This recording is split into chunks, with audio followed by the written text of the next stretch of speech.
अस्सलाम वालेकुम दोस्तों, ग्रेप फ्रूट आ चुके हैं, सर्दियाँ आ चुकी हैं और ये बहुत सारे लोगों का बहुत ही फेवरेट होता है क्योंकि इसके इतने सारे बेनिफिट्स हैं, जितने बताएं उतने कम हैं।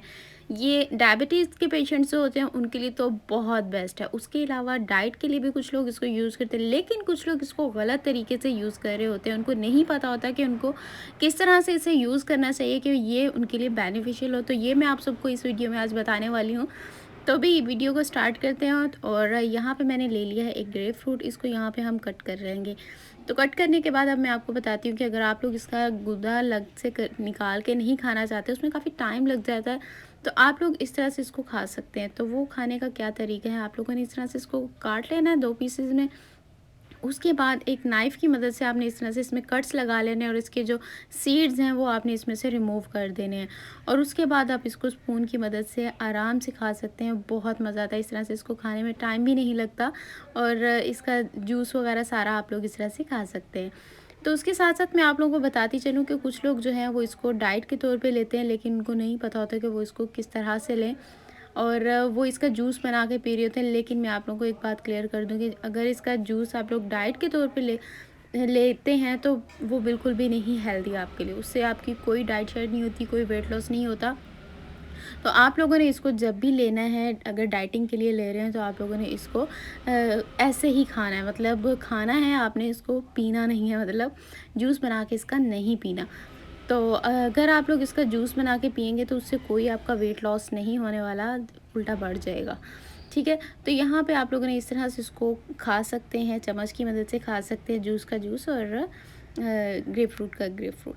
अच्छा, इसको खाना आपने कब होता है, जब आप वेट लॉस के लिए इसको खाएं तो आपने खाना खाने से आधा घंटा पहले इसको खाना है, फिर ही आपको इससे कोई फ़ायदा होगा।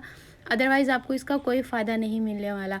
ब्रेकफास्ट अगर नाश्ता करना है तब आप इसको आधा घंटा पहले खा लें, लंच के टाइम या फिर डिनर के टाइम, जब भी आपने इसको खाना हो आधा घंटा पहले आप इसको खाने से ले लें। अब आते हैं जी हम इसके जूस की तरफ। तो इसका जूस बनाने के लिए मैं यहाँ पे एक ले रही हूँ ग्रेप फ्रूट और एक यहाँ पे मैंने मौसम्मी ले लिया है और इनका मैं यहाँ पे गूदा निकाल लूँगी। यहाँ पे मैंने एक पूरे ग्रेप फ्रूट का यहाँ पे गूदा निकाला है और उसके साथ साथ हाफ़ मौसम्मी जो है उसका मैंने यहाँ पे पल्प यहाँ पे निकाल लिया है। ठीक है, अब मैंने इसको क्या करना है, इसको डाल देना है ब्लेंडर जग के अंदर। तो ये जो सारा पल्प है इसको इसमें डालने के बाद साथ ही हम इसके अंदर हाफ़ से भी कम पानी गिलास जो है वो पानी डाल देंगे। ये आप देख सकते हैं यहाँ पे बिल्कुल हाफ़ से कम गिलास जो है यहाँ पे मैंने पानी यूज़ किया है। पानी डाल देंगे इसके अंदर और उसके अलावा यहाँ पे हम डाल देंगे शुगर 1 टेबल स्पून और साथ में थोड़ा सा साल्ट डाल देंगे और अब हम इसको कर लेंगे ब्लेंड। तो यहाँ पे मैंने इसको ब्लेंड कर लिया है और ब्लेंड करने के बाद आप लोग देख सकते हैं मैं इसको कोई छान नहीं रही क्योंकि हमने इसका गोदा जो था वो सेपरेट कर लिया था। और इसको अगर आप लोग स्ट्रेन करना चाहें तो आप कर भी लें, लेकिन जब इस तरह से हम इसको खाएंगे और थोड़ा थोड़ा इसके चंक्स मुंह में आएंगे ना, बहुत मज़े का लगेगा। जैसे रानी फ्रूट जूस है ना, उस जैसे इसका टेस्ट लगेगा, मज़ेदार सा। तो इस तरह से आप इसको बना के लें और पिएं, एंजॉय करें, अपनी सेहत बनाएं और हेल्दी रहें। तो उम्मीद करती हूँ आपको आज की ये रेसिपी ज़रूर पसंद आई होगी। वीडियो पसंद आई है तो इसको लाइक एंड शेयर ज़रूर कीजिएगा। मिलते हैं अब अगली वीडियो में इसी तरह का कुछ नया और मज़ेदार सा आप लोगों के लिए लेके आऊँगी। तब तक के लिए मुझे दुआ में याद रखिएगा। अल्लाह हाफिज़।